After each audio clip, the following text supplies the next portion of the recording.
Back on my channel. आइए आज सुनते हैं शटतिला एकादशी की व्रत कथा।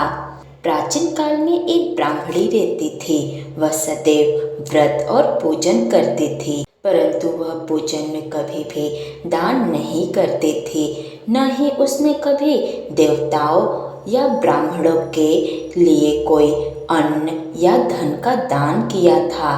ब्राह्मणी के कठोर व्रत और पूजन से भगवान विष्णु प्रसन्न थे, लेकिन उन्होंने सोचा कि ब्राह्मणी ने व्रत और पूजन से शरीर शुद्ध कर लिया है, इसलिए इसे वैकुंठ लोक तो मिल ही जाएगा, परंतु इसने कभी भी अन्न का दान नहीं किया है, तो वैकुंठ लोक में इसके भोजन का क्या होगा।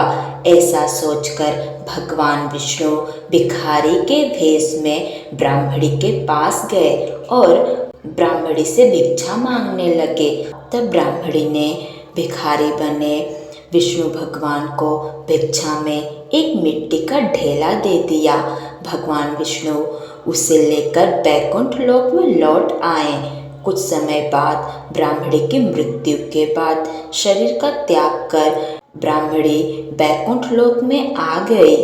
वैकुंठ लोक में ब्राह्मणी को महल मिला, परंतु मिट्टी का दान करने के कारण वैकुंठ लोक में ब्राह्मणी के घर में अन्न आदि कुछ नहीं था।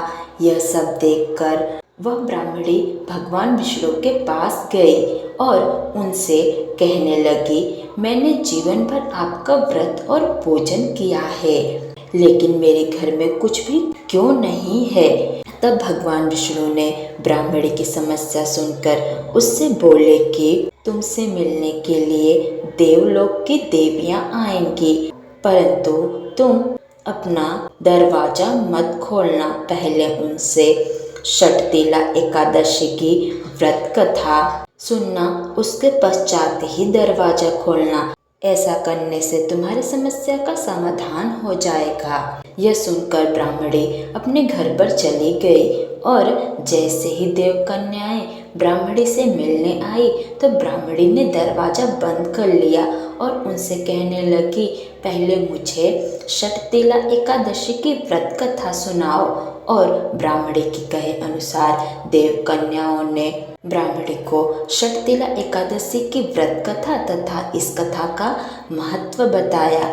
उसके पश्चात ब्राह्मणी ने अपने घर का दरवाजा खोल दिया और ब्राह्मणी ने तिल का भी दान किया।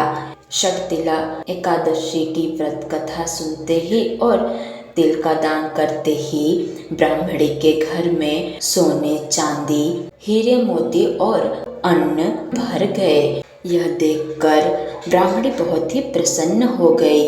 कहा जाता है कि शटतिला एकादशी के दिन व्यक्ति जितने तिल का दान करता है उतने हजारों वर्षों तक उसे वैकुंठ लोक में सुखपूर्वक रहने को मिलता है।